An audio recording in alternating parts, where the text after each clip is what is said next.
sebenarnya ini memfollow up dari laporan yang pertama terdahulu gitu ya. Nah, pada intinya adalah memang kami meminta ada dua agenda. Pertama itu terkait dengan audiensi untuk memaparkan tentang apa-apa saja yang menjadi concern kami dalam proses persidangan, bahkan juga pada saat persidangan itu sendiri gitu ya. Nah, kami di situ kan menduga ada dugaan pelanggaran dari kode etik. Nah, itu menjadi hormon kami untuk bisa berorientasi gitu kan, untuk bisa setelah itu di follow up. Nah, kemudian agenda kedua itu terkait dengan pemeriksaan. Nah, pemeriksaan ini sebenarnya lebih kepada bagaimana fakta-fakta sih pada saat persidangan atau juga di luar persidangan yang berkaitan dengan dugaan pelanggaran kode etik. Jadi stressingnya di situ. Nah, sebenarnya kan ini sangat bersinggungan nanti ya, apakah itu terkait dengan kode etik dan juga terkait dengan dugaan pelanggaran terkait dengan hukum acaranya. Nah, jadi dua hal itu yang kami stressingkan. Nah, kami memang mendalilkan bahwa ada dugaan terkait dengan persoalan perlakuan yang tidak adil gitu ya, kepada kami gitu ya. Dari kuasa hukum dalam proses persidangan. Kemudian yang kedua dugaan dari ketidakprofesionalan dalam pemeriksaan persidangan, dan kemudian tentang dugaan kebijaksanaan. Nah, kemudian juga di situ nanti juga akan dikuatkan dengan apa Mbak Ami terkait dengan bagaimana sih sebenarnya hakim untuk memeriksa suatu perkara ketika itu ada perempuan di dalamnya. Itu terkait dengan Permen Nomor 3 Tahun 2017 terkait dengan pedoman pemeriksaan perkara perempuan yang berhadapan dengan hukum. Nah, terkait dengan substansinya mungkin kami belum jabarkan satu persatu gitu kan, karena ini terkait dengan apa yang akan kita dalilkan nanti gitu ya. Dan kemudian setelah itu mungkin ini juga sangat rahasia gitu kan. Nah, itu mungkin sangat dimohonkan untuk pemahaman dari teman-teman semua bahwa ini merupakan terkait dengan harkat dan martabat orang juga sebenarnya gitu kan. Oleh sebab itu makanya kami mohon untuk tidak kami sampaikan satu persatu terkait dengan bentuk-bentuknya, walaupun secara substansi sebenarnya dulu-dulu waktu pada saat di pengadilan agama itu sudah disampaikan gitu kan.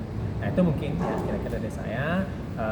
Mungkin setelah itu mungkin Mbak Ami bisa menyampaikan khususnya terkait dengan proses pemeriksaan yang memang harus berperspektif gender yang kemarin ke Komisi Nasional Perempuan itu kan terkait dengan permasalahan diskriminasi dan kemudian dugaan kekerasan terhadap perempuan ya.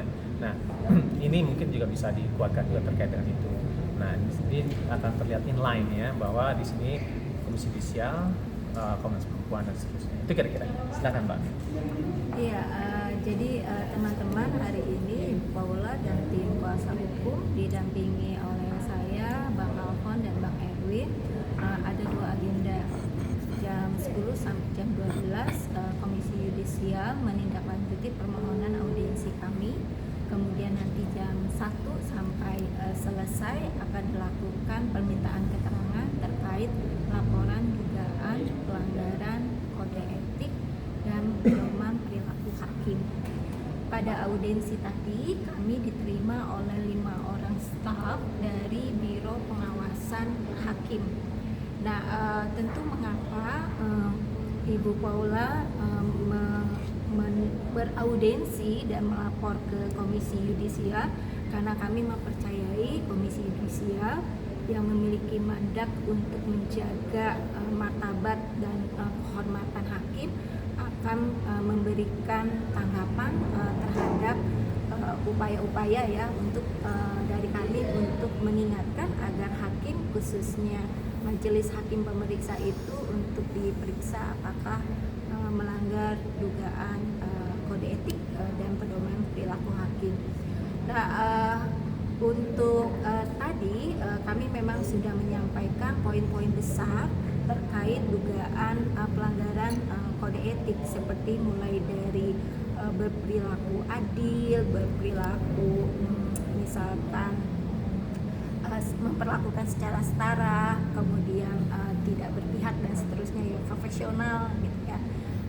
yang nanti akan ditindaklanjuti atau didalami oleh petugas pemeriksa terkait hal itu.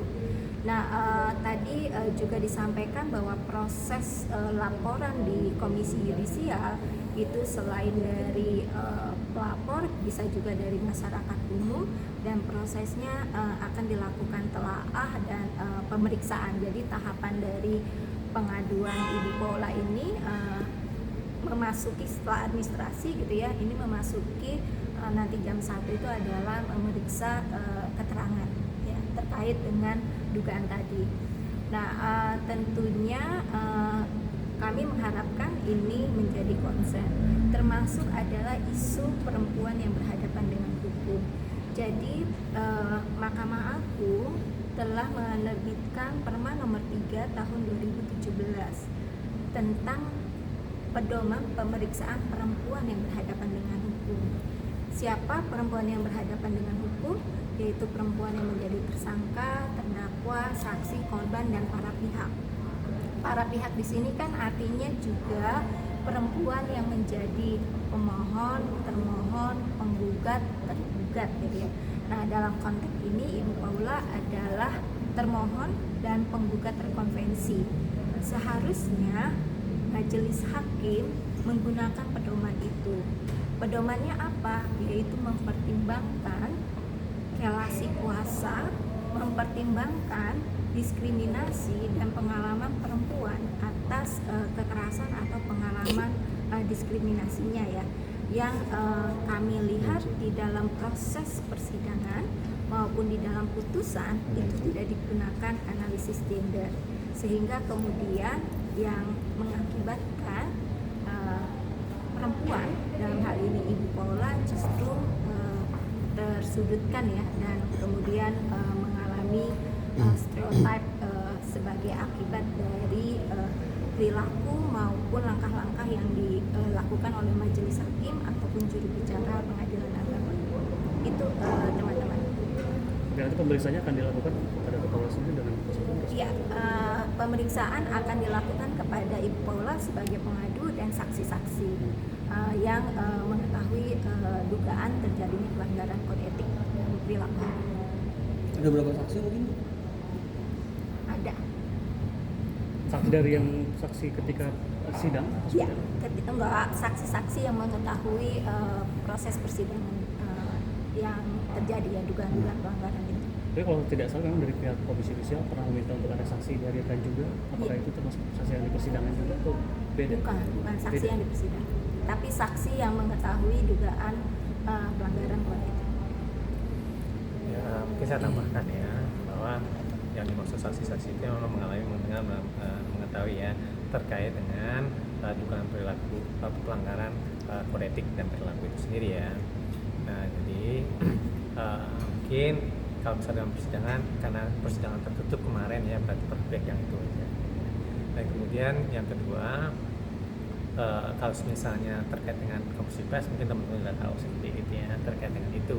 Bahkan juga apa yang teman-teman liput ketika adanya konferensi pers itu bisa juga sebagai alat bukti kan. Jadi pada intinya pada saat ini kami akan memeriksa gitu kan, atau apa memberikan keterangan terkait dengan apa saja sih yang dialami ketika dalam proses persidangan maupun di luar persidangan gitu kan, baik pada saat pemeriksaan di awal-awal ya sampai kepada proses persidangan di tempat gitu ya. Nah, kemudian juga apa-apa saja yang terjadi dan kemudian apa-apa saja yang disebutkan di situ yang kami nilai diduga melanggar dari pedoman perilaku dan kode etik.